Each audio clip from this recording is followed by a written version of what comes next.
Super Zenega.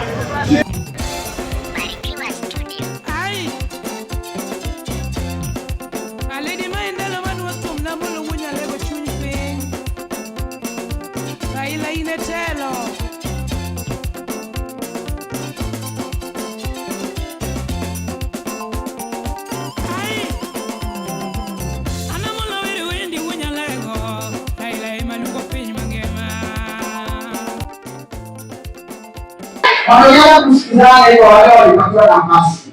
Kujua kuna vijana wengi pale nje hawakupata nafasi. Tulikuwa na application over 1000.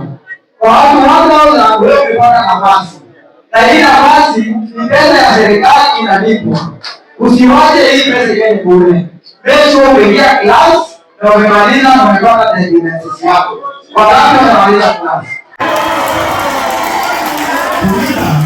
Nikiingia ukipita ilikuwa ni matope kila siku.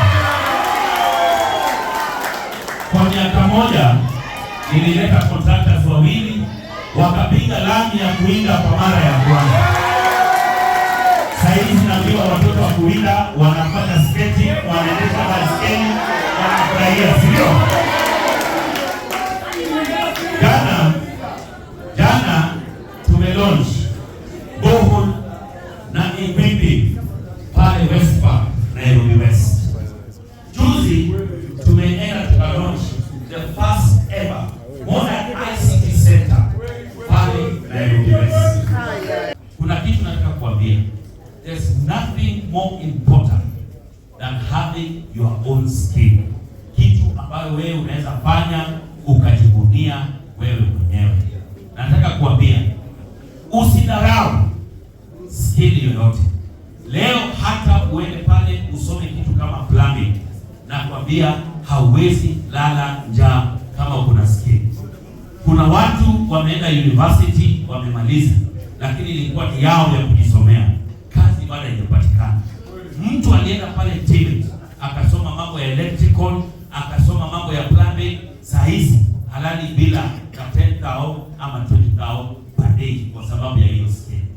So na kuomba kama kijana umepata nafasi ya driving, wengine wataenda pale TVET na kujishikilia skill yako. Mimi nakuomba jitokeze wewe pia usabiri. Si ndio? Si ndio?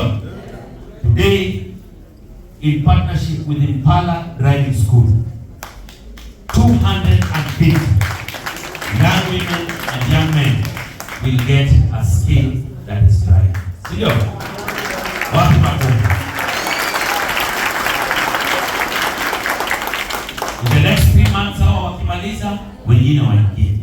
Lakini nawaomba pale TVET ya Madaraka kuna vitu mingi sana pale ndani. Ingia ufanye mechanical engineering, food and beverage iko pale, fashion and design inaendelea pale, ICT iko pale, kuna mambo mingi sana yenye wewe unaweza ingia pale na usome. Na uzuri kuna basi pale tumeenda tuweka ni watu wasome bure. Unanipata? Halo. Halo. Leo sitaki kuongea mingi. Leo watu wapate kichele pia kiasi. With those many remarks, I want to officially declare the 2025-2026 Lang'ata Driving School Empowerment Program officially